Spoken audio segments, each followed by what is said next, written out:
ఎవడన్నా తుపాకీ చూయించి ఏయ్ నీ తాన ఎన్ని పైసలున్నాయో మొత్తం మాకు ఇచ్చేసేయ్ లేదంటే ఈయన నిన్ను కాల్చి పడేస్తాం అని కంతల మీద తుపాకీ పెట్టి బెదిరిస్తే ఎంత టోళ్ళైనా గజగజమంటారు. పెన్నుకు భయపడరు కానీ గన్నుకు భయపడనోళ్ళు ఎవరుంటారు?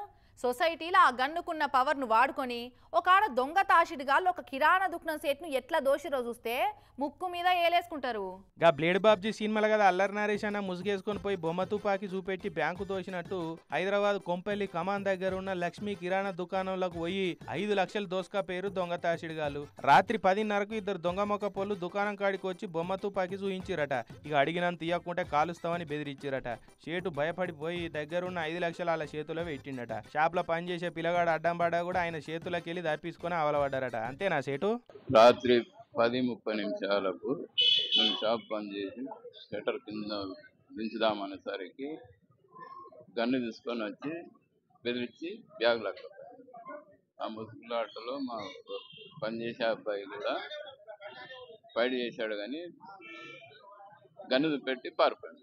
అయితే ఇది ఎవడో పక్క కావాలని చేసిన దోపిడీనే.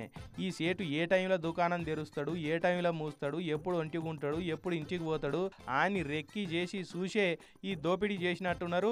వాళ్ళు ఎవరన్నది సీసీ కెమెరాలలో వీడియోలు జల్లెడ బట్టి ఇక వాళ్ళని దొరకబడతామని పోలీసు వాళ్ళు చెప్తున్నారు. పాపం సేటుకు వాళ్ళు గన్ను పెట్టినప్పుడు అది ఒరిజినల్ తుపాకి అని అనుకున్నట్టున్నాడు కానీ వాళ్ళు పోయినాక అది బొమ్మ తుపాకి అని తెలిసిందట.